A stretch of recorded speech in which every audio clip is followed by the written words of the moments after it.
Hello, അസ്സലാമു അലൈക്കും. പുതിയ വീഡിയോയിലേക്ക് എല്ലാവർക്കും സ്വാഗതം. അപ്പോൾ ഇന്നത്തെ വീഡിയോ നല്ലൊരു അടിപൊളി നെയ്യപ്പം ഉണ്ടാക്കുന്ന വീഡിയോ ആണ്. എല്ലാവരും മുഴുവനായിട്ട് കാണണം. സബ്സ്ക്രൈബ് ചെയ്യാത്തവർ സബ്സ്ക്രൈബ് ചെയ്യണം കേട്ടോ. അപ്പോൾ അതിന് വേണ്ടി ഞാൻ പച്ചരി വെള്ളത്തിലിട്ടിട്ടുണ്ട്.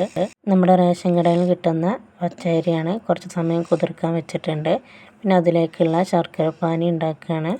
അതിന് കുറച്ചൊരു 6 ശർക്കര എടുത്തിട്ടുണ്ട്. എന്നിട്ട് അത് നന്നായിട്ട് ഉടച്ചതിന് ശേഷം അതൊന്ന് മെൽറ്റ് ചെയ്യാൻ വേണ്ടിയിട്ട് കുറച്ച് സമയം അടുപ്പത്ത് വെച്ച് കുറച്ച് വെള്ളം ഒഴിച്ചാൽ മതി. അധികമായാൽ നെയ്യപ്പം നന്നാവില്ല. അപ്പോൾ ശർക്കരപ്പാനി നന്നായിട്ട് മെൽറ്റായിട്ടുണ്ട്. ഇനി കുറച്ച് സമയം അത് ചൂടാറാൻ വേണ്ടിയിട്ട് വെച്ചിട്ടുണ്ടായിരുന്നു. എന്നിട്ട് അതിന് ശേഷം കുതിർത്ത് വെച്ച അരി, പിന്നെ അതിലേക്ക് 2 ഏലക്ക, പിന്നെ അത് കുറച്ച് ടേസ്റ്റ് കൂടാൻ വേണ്ടിയിട്ട് അതിലേക്ക് ഒരു മൈസൂർ പഴം ഇട്ടിട്ടുണ്ടായിരുന്നു.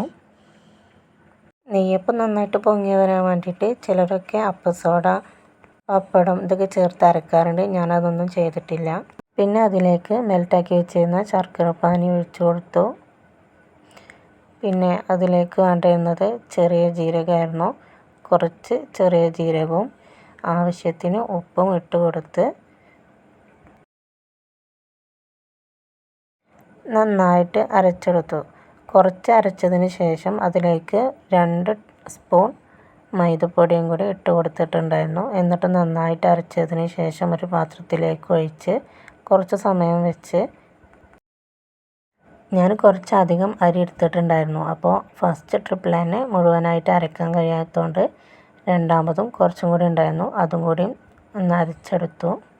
അരച്ച് കുറച്ച് സമയം കഴിഞ്ഞതിന് ശേഷം അത് പൊരിച്ചെടുത്തു. ചട്ടി അടുപ്പത്ത് വെച്ച് എണ്ണ ഒഴിച്ച് നന്നായി ചൂടായതിന് ശേഷം അതിലേക്ക് ഒഴിച്ചു കൊടുത്തു. നന്നായിട്ട് വന്നിട്ടുണ്ടായിരുന്നു നെയ്യപ്പം. നല്ല അടിപൊളിയായിരുന്നു, നല്ല ടേസ്റ്റായിരുന്നു. അങ്ങനെ ഒരു ഭാഗം അതിന് ശേഷം അതൊന്ന് തിരിച്ചിട്ട് കൊടുത്തു. എന്നിട്ട് കുറച്ച് സമയം കൂടി ഒന്ന് പൊരിച്ചെടുത്തതിന് ശേഷം അതെടുത്ത് മാറ്റി പിന്നീട് ബാക്കിയുള്ളതെല്ലാം ചുട്ടെടുത്തു. അപ്പോൾ ഞാൻ ഉണ്ടാക്കിയ നെയ്യപ്പം ഇതായിരുന്നു.